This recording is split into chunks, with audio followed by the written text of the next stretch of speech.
I was missing my friend Steve, Rabbi Sager. So I went to find him in his Torah and came upon a piece that he wrote for Passover called Risking the Sea. He quotes a line from a psychotherapist, Adam Phillips. Phillips had a patient who was terrified of the water until something shifted, and the patient explained, "I knew I was safer out of my depth because even though I couldn't stand, there was more water to hold me up." It's a strange sentence, safer out of my depth. Everything in us resists that idea. We want solid ground. We want to stand. We want to know where we are, what holds us, what comes next. And yet this patient discovered something true, that sometimes the very thing that feels most dangerous is actually what can hold us.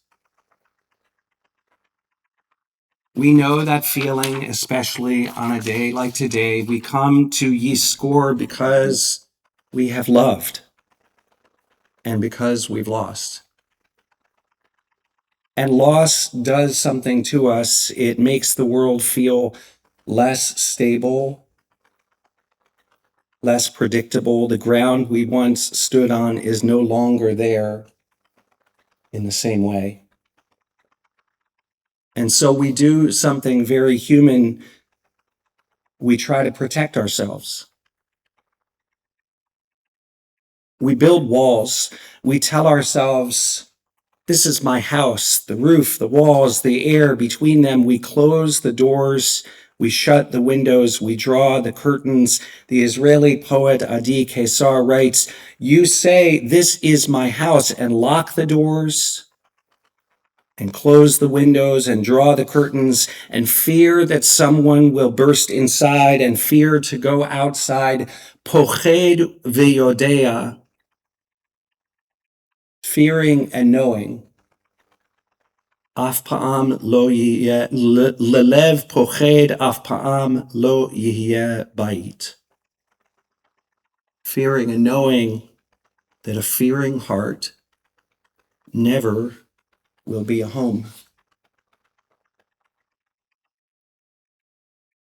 A fearing heart never becomes a home. We try to make ourselves safe, but in doing so, we make ourselves smaller, closed, alone. Grief does that. Love makes us vulnerable.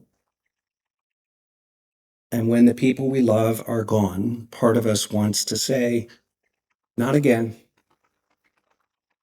Not again am I going to risk loving like that. I'm not going to open myself so fully. And then comes Passover. And Passover tells a different story.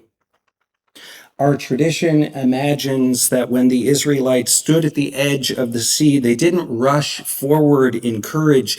They hesitated. They argued. Each one said, "No, I'm not going in there." Until one person stepped forward, Nachshon ben Aminadav, walked into the water.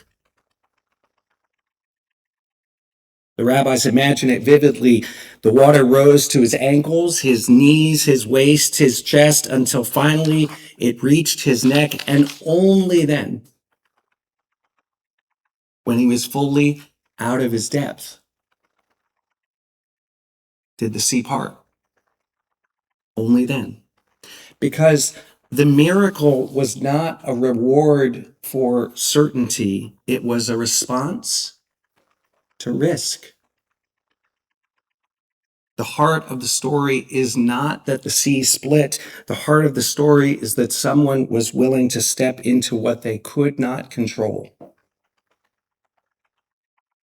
what they could not predict, what they could not survive on their own, to discover, like that swimmer, that there is something that holds us even when we cannot stand. Yizkor asks something very quiet but difficult of us. It asks, what will we do with our love now? We grieve because we love. And that love doesn't disappear. It doesn't end. It remains with us, powerful, alive, demanding something of us. Shakespeare in Romeo and Juliet says, my bounty is as boundless as the sea, my love as deep. Love, like the sea, has no edges, which means you can't love safely. You can't love and remain entirely on solid ground. To love is to step into something vast that can carry you and can overwhelm you. And so we face a choice.